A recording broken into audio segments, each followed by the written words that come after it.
Yes. So has a self.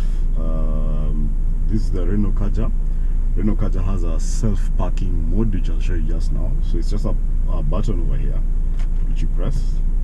But then you select the indicator, so you're deciding whether you want to park on the left or on the right. So I'm going to set the indicator on the left. So I'm telling the car to start looking for parkings on the left side of the car. Then let me just drive forward.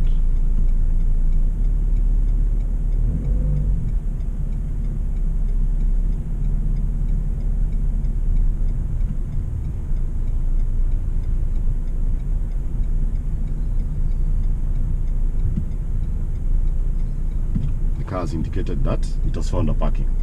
So now it's telling me to drive forward slightly. Then I stop. Then from this point, it's going to do the steering itself. So I'll put the car in reverse. Then I'm going to cross my hands and